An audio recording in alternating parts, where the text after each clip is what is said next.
My name is Riley, and I am going to be reading Luna Moona. It is written by Kelly Gerardi, illustrated by Allison Wilson. It was a perfect night, a million stars in the sky, for a future astronaut like me. Time to come inside, Luna Moona, called Mommy. That's when I saw it, a shooting star streaking across the sky. I closed my eyes tight. I wish I could fly to space, I whispered. I waited patiently. Nothing happened. I opened my eyes. I was disappointed. I'm going to count to three, Mommy warned. She meant business, so I blasted off inside.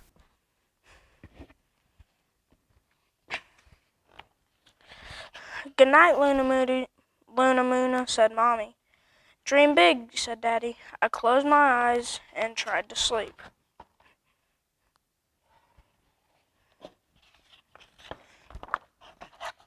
A bright light from my nightstand woke me up. I peeked out from under the eye mask. Hey, who turned the lights on? I asked. But it wasn't my lamp. It was my space helmet. I put it on. Something felt funny. Holy guacamole, I yelled. I was floating. Then I remembered everyone was still asleep. Holy moly, I whispered.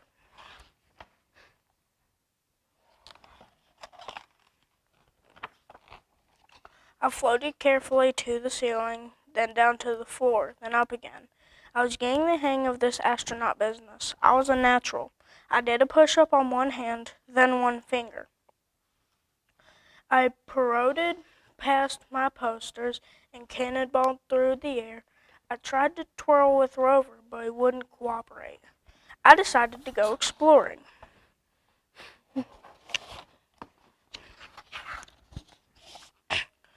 I did some somersaults down the stairs. I flew like Supergirl into the kitchen. My little sister Stella peeked in. You're flying like a bird, she shouted. Let me play. I'm floating like an astronaut, I corrected her. Go back to bed, I whispered.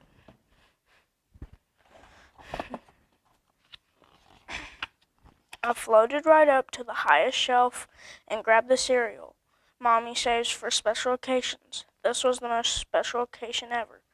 Then I quickly realized cereal might not be the best space snack. It floated in every direction. You made a gigantic mess, said Stella. I'm telling Mommy.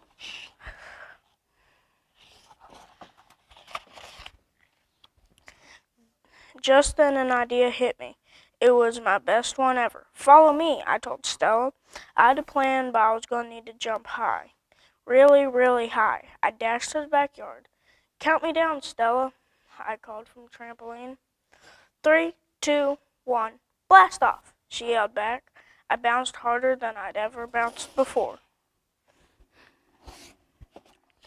I floated up past trees, up past the house, up past the clouds, up, up, up.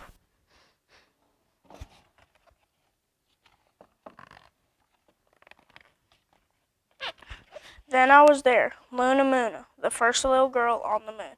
I bounced across craters, I twirled past a moon buggy, I followed old footprints and made some new ones. It was space-tastic. I could stay here forever, and I had it all to myself. Luna Moona, Queen of the Moon. Then I saw the most beautiful thing I had ever seen. Planet Earth was sparkling with bright blue oceans, deep green forests, and ribbons of white clouds. I tried to spot Mommy and Daddy and Stella, but they were too small to see. In fact, I couldn't see anybody. It was just me, Queen Luna Moona, the only little girl on the moon. I started to feel a bit lonely. I missed Mommy and Daddy. I even missed Stella. It was time to go home.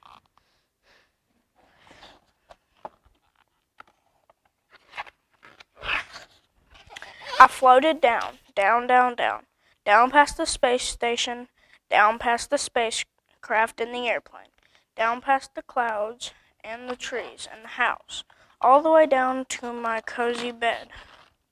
Turn off the lamp, Stella said. It's not the lamp, I told her. We both giggled.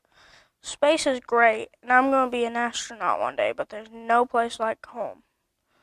Maybe next time I'll let Stella come and we can explore space together.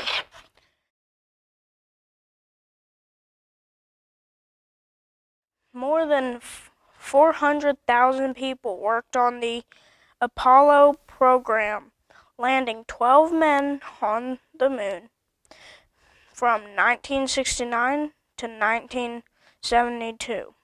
In the coming years, NASA's Artemis program will land the first woman and the next man.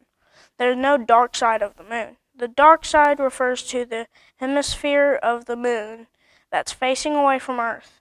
Even though it gets just as much sunlight, humans have only ever seen that far side from a spacecraft.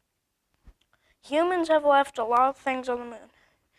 In addition to rovers, flags, and footprints, lunar astronauts left behind tools, equipment, sentimental items, and yes, even bathroom waste.